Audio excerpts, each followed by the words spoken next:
Dude, what would be podcast hosts really truly mean if we weren't podcast junkies ourselves and listen to podcasts outside of ours? You know, we listen to ours back, I think, during the editing phase. I don't know how often. Do you listen to ours back, like after it's live? I actually can't stand the sound of my own voice, so I try not to. Especially if we have a good guest on, I like listening to it back. Yeah. You know, kind of pick up what they're talking about, because sometimes you're in the flow and you miss things, and then you listen to it like, oh man, that was a bamboo banger for sure. But I thought it'd be cool. Let's jump on and talk about our favorite podcasts and kind of really the inspiration for me, at least, what got me into wanting to be podcasting or a podcast host, if you will.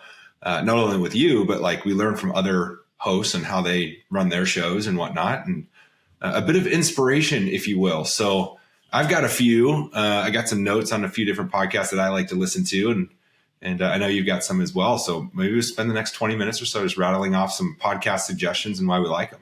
Yeah, I know we're going to have one overlap here that really was kind of like we should try that. And we'll talk through that podcast, but I just love them. And I think that if you've been listening to this podcast for a while, maybe there's a topic or multiple topics or a friend that you've been thinking about starting to record. I actually got a note last night asking for some advice on getting started, which is really pretty simple these days. But this is something to where we can talk through what we're listening to, because podcasts, I still, believe it or not, feel like it's early. They really are the future, the way they're growing if you do them right, which we're trying to figure out how to do that. But it's just an amazing medium to be a fly on the wall with some great conversations. So I love it. Let's jump in and do it. And I have a feeling I know where you're going to kick us off as the genesis. Yeah, I mean, just to piggyback off what you just said there, though, I agree. Podcasts were very early, but there's no other place that you can listen to a conversation of, and not us, but other very highly intellectual people, you know, like maybe not our podcast, or maybe it is our podcast for some people, but, you know, like listening to some huge heavy hitters out there in the marketplace or industry, whatever it is that you're into, has probably been on a podcast episode. And where else could you sit in on a conversation and be able to really just, you know, you're not necessarily asking the questions, but the host is probably asking all the questions you want to know anyway. And so it becomes a really cool educational. It can be funny. It could be entertaining. I mean, there's all sorts of different types of podcasts out there. And, you know, the first one, I guess we just got to kick it off with the catalyst for ours. And that's the My First Million guys, Sam Parr, Sean Peary. You introduced me to these guys about 4 years ago. I think you probably started listening to them maybe in their early days when they first started. Probably been running about 5 years now. But basically those guys they're younger guys. They're like early 30s, mid 30s, multimillionaires, started in the newsletter business and entrepreneurship in various ways. I think Sean Peary was in commerce and in kids clothing and things like gaming. That. Yep. Gaming. Sam Parr founded The Hustle, which was a tech newsletter. And that's actually what got me into writing a newsletter. I was like, man, I always wanted to be a writer, but I didn't necessarily know how to do it. And it didn't have to be a book. It could just be, why don't you just spend time writing emails and sending them to people and see if people like it? So Sam inspired me to do that. But listening to their podcast, I mean, they put such a great spin on business and tech and the types of hosts that they have. It's really great. And it's a great medium. We followed it almost to a T with using Riverside to record our podcast. I don't know if I'm Sean. I'm probably Sean and you're probably Sam. Or vice versa. Maybe Sam's from St. Louis. So yeah, so you're Sam and I'm Sean. So that's it exactly. But it's basically two guys that live in two different areas of the country. You know, we're local obviously here, but recording virtually, and we kind of followed that medium. Like, man, this is an opportunity for us to kind of talk about things we're passionate about. And it's Absolutely. a great podcast. Listen to it when they kicked it off, it's funny. And listeners, if you haven't checked that one out, they don't like the name of the title either. They're like, My First Million. That's cheesy. They actually rip on it all the time, but it landed and it's stuck, and they've got a brand now. So it's the My First Million podcast, and that's the way it's going to. Or MFM sometimes. MFM. But I love the podcast because, and this goes for another one on my list as well. These are business podcasts, but they are hilarious too. Like, I've belly laughed listening to the way that they go about things, the metaphors they use. giving each other a little crap back and forth. Like there's just chemistry there that's really good. And you learn so much from specific case studies of businesses that are being built from the ground up. And even if you're an individual contributor, we talk about it on this podcast that the best individual contributors that are on the mission with an organization think entrepreneurially and are running their portion of the business like their own. And so there is just so much to take away from that podcast. The format of it is how we started this one. We're like, you know what, let's just chat the way they do about things that are relevant to us and see where it goes. And here we are.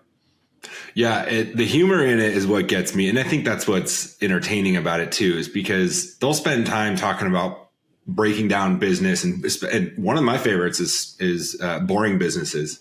How do you find cash flowing business? Cody Sanchez has been on their podcast and she's a big advocate for this and her Main Street Millionaire brand and whatnot. But Sean broke it down too. And like, okay, how do I, buying laundromats and like, what's the business plan around that? And like, it's not sexy at all, but they'll like break it down. And then they'll also have conversations about like a debate on, would I rather fight a duck, a Jeff Bezos sized duck or 100 Jeff Bezos, duck-sized Jeff Bezos. Like, would I rather fight a small little Jeff Bezos, or would I rather fight one giant duck that's the size of Jeff Bezos? And it's like stupid stuff, but it's funny and it's relevant because they're probably, they're talking about the backstory of Amazon and how they got their start and all that stuff. And they talk about the emotional drivers of founders too, right? And Sam always gives Sean crap, called him too well adjusted, like he doesn't understand what it's like to have the internal demons with a chip on his shoulder. It's like, you wouldn't understand. You're too emotionally healthy. Yeah. and talking about each guest that they have on, what's the fire in their belly and the why, which is what we're talking about in this podcast all the time, and is really the driving force why you're getting up every day and defining success for yourself. So check out My First Million. We both really loved the Rob Dyrdek episode. I think that's a great starting point. That was so much value. Who knew? Like we all watched Robin Big. We all knew he was a skateboarder, saw ridiculousness in MTV, but like who knew what he like maybe not came about, but like what he became, right? Like the way he operates, his life operating system that he built for himself. I think I listened to that one twice. It's so good. I might listen to it again today. So check out My First Million. It's kind of that's what gave us the nudge along with our summit trip when we started these conversations. Well, since you kicked off with MFM, I'm going to talk about let's switch it up because I do have quite a few business ones I just realized, but Modern Wisdom is one that's hosted by Chris Williamson. I've been following him for a long time. Started following him when he's on YouTube, just in his apartment on a camera, and which is really wild to see how big he's gotten and the level of guests that he has. He was a nightclub promoter, a very successful one, big time nightclubs, but realized that wasn't success defined for himself. He was just going through the motions. He didn't like the time involved with it. So he just started recording, talking about his health journey, his imposter syndrome, which he has a great perspective on. And some of his big ones are the Lessons, Hacks, and Books That Changed My Life with Tim Ferriss that was on there, and Brutally Honest Lessons About Life with Alex Hormozy. You've probably seen some of these clips if you watch any type of personal development on Instagram or YouTube. He is such a great interviewer and asks such great questions, and you can tell he's not putting it on. It's just authentic curiosity, trying to make the most out of this life. So Chris Williamson, Modern Wisdom, there is something on there for everybody. Now, does he? I haven't listened to that one. He's a single host. Does he usually have guests on every episode?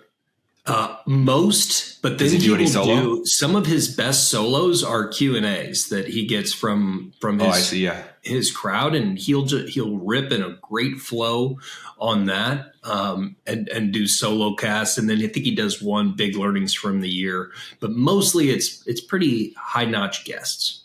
Yeah, I love that versatility, right? Like if you're an interviewer podcast where you always have a guest, but let's say like something happens and you still got a deadline to hit a weekly episode, or maybe you're doing it like My First Million. I know for sure. I don't know how often this wisdom one you talk about goes weekly or multiple times a week, but I know they put them out quite a bit. And sometimes you have to be versatile and you rip a solo pod based on Q&As from the guest, or maybe it's just on a topic that you're hearing about in your world. And, not relying, like, it's like, well, I'm not going to not put an episode out just because I don't have a guest lined up.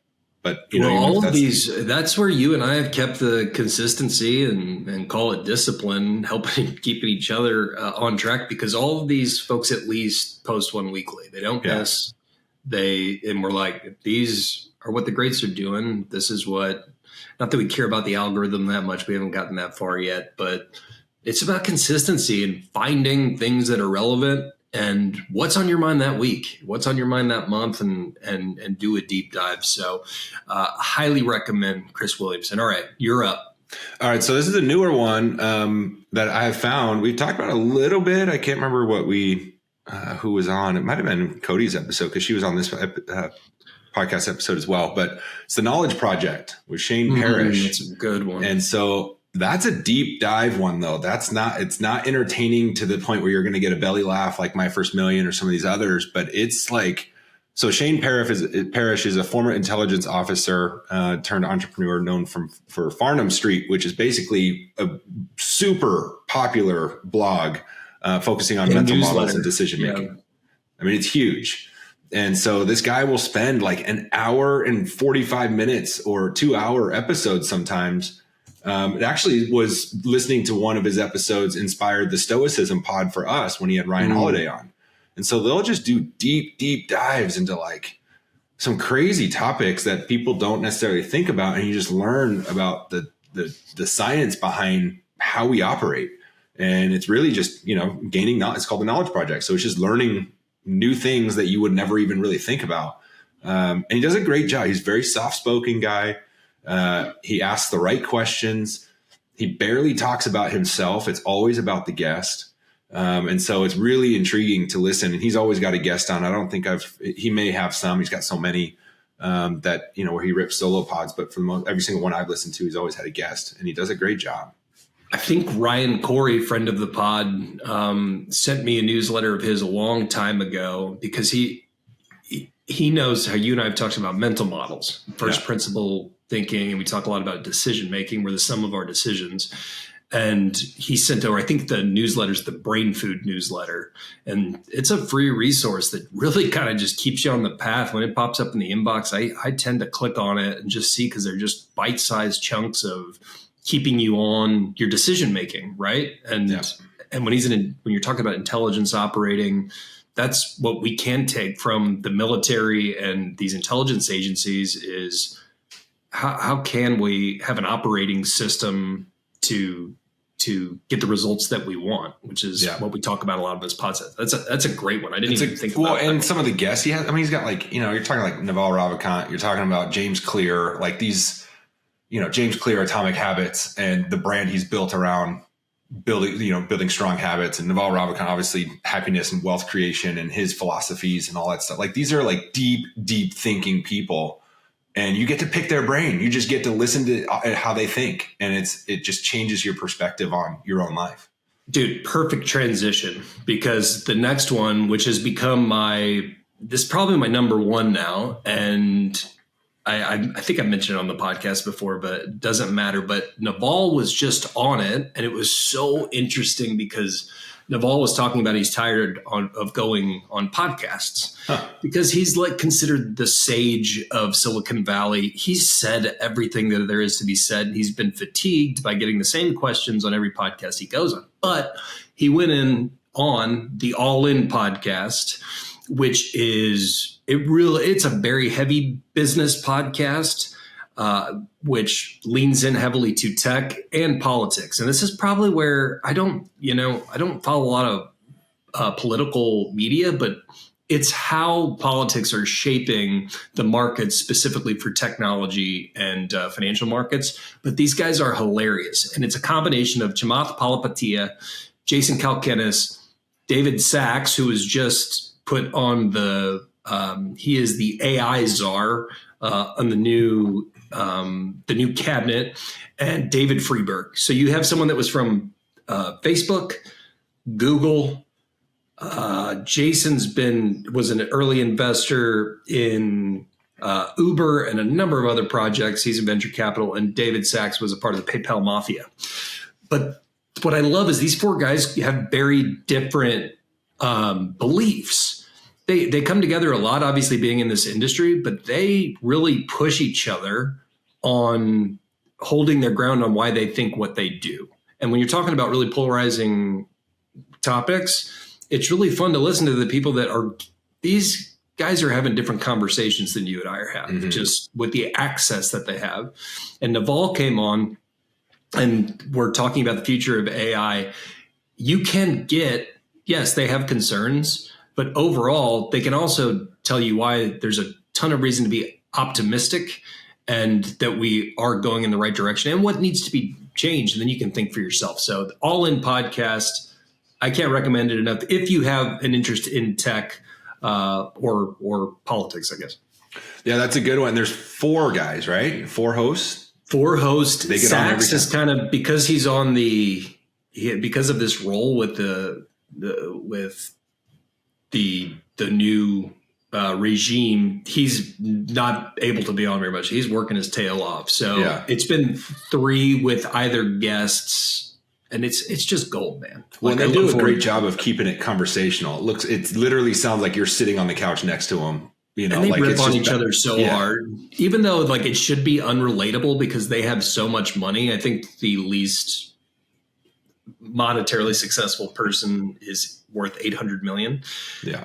It's just hilarious how they rip on each other, even on the money thing. Like it's a treat if that's your bag. But that's a good one. Yeah. All right. So I got one more. I saw him speak live a few years ago at a conference, Ed Milet show. So I listened to his podcast for a while after I saw him speak. He was one of the most insane motivational speakers. I mean, he made you laugh, he made you cry, he made you have all the feels and everything in life from your spouse to your kids to your family to your career to you personally, like everything. Like he struck all the chords. So I listened to his podcast, and he has guests on. He does an interview style, but his guests are all like the famous people that you and I know, right? That most people know. Like he's had Kevin Hart on, he's had David Goggins on, he's had Kobe Bryant on, you know, and it's all about mindset. And, you know, he's one of the top, I think he was actually voted #1 mindset coach by Forbes last year or something. You know, he works with the top CEOs and athletes and whatnot. So his are always super interesting, and he does a great job of sharing some of his stories, but really putting it back on the guest. And so if you want to listen to a podcast that brings on guests that you know at least something about, or you're familiar with their names, he's a great one because he's talking to a lot of famous people that every single person would know, and you get to understand like their life and how they operate and whatnot. And like when he had Kevin Hart on, holy crap! I think Kevin Hart is one of the funniest dudes on the planet. It's hysterical. Like their personality, like he's able to get their personality out on the show. And it's so funny. But he also gets very serious. He talks about his book and the power of one more. Like his whole mindset is the power of one more some rep, real personal development content. Totally. Yeah. Yeah. So that's a great show. The Ed Milet show is one I'll pick up every now and then just to get a refresher. I love it. I love it. The last one that I wanted to mention, that again, I rarely miss one, is the Founders Podcast. And if you want to go 2 for the price of 1 on this one, if we're piquing your interest, check out Chris Williamson's episode with the Founders Podcast, David Senra, because they're both kind of solo projects. He breaks down the biographies of influential entrepreneurs and extracting valuable lessons from their stories. So when we talk about this podcast, he has defined success for himself he's created an entire career in business by doing what he loves, which is reading the biographies of the people that have built the world across the entire world. And you get the cliff notes, and he's also built a product to where you can actually get his notes on how Coco Chanel built Chanel, how Ferrari was built, the Vanderbilts, the presidents of the United States. There's just so much value in the way he teases it apart and connects the dots and talks about recurring themes in all of these stories, like spend less than you make, run things tight so that you have runway in your personal life that allows freedom and flexibility, and you you can invest, and just the personal struggles that all of these people went through. He's got a special podcast he's put together. He does. And it is a really good, he does a great, like reading through those biographies, you can tell he loves it, but just the feedback or like the regurgitation of that. And he'll like pull snippets out of the books and like read them to you and then break it down, like what it means. Cause sometimes those biographies are tough to read or understand or whatever. It gets deep into some of these, people's lives. And that's a great one. And that's purely solo. It's just him. And that's hard to do. Like we've ripped a couple solos here on ourselves here, on this podcast. And it's like, you get a topic and you get rolling, but then conversational is a lot easier to go back and forth and feed off each other, but to go solo and just talk for, a long period, but he makes it's not boring. Like it's a great, you could make the argument that it's just him and the greatest minds that have ever walked the earth. But you're right. The skill set and ability to take that and make it entertaining enough for 45 minutes to an hour is incredible. Well, I think that's a good rundown, man. So for the listeners here, if you only listen to our podcast, we thank you. But these are good recommendations to listen to some others and kind of the shows that we get inspired by. And a lot of the topics that we come up with that we share are heard from some of these podcasts and these episodes. For example, the Stoicism episode from the Knowledge Project with Ryan Holiday. And a lot of these people, we wouldn't have known who they were or what they're about without listening to some of these other episodes. So becoming a podcast junkie is the new way of being cool, apparently, or we're just the biggest nerds on the block. But I like it's more it. The latter. Yeah, I think so. I like it. It's a lot of fun to be on a fly on the wall. It's barely getting started, and it's just so fun to explore. So we've got the My First Million show, we've got the Ed Milet show, we've got the Knowledge Project, we've got the All In show, we've got Founders with David Senra, and then the Wisdom. What was the Wisdom one called? Modern Wisdom. So there's 6 new podcasts that you could listen to and check out. Obviously keep us number one in your hearts, but definitely explore. The world is your oyster. And let us know what podcast you're listening to. We'll be back at you next week.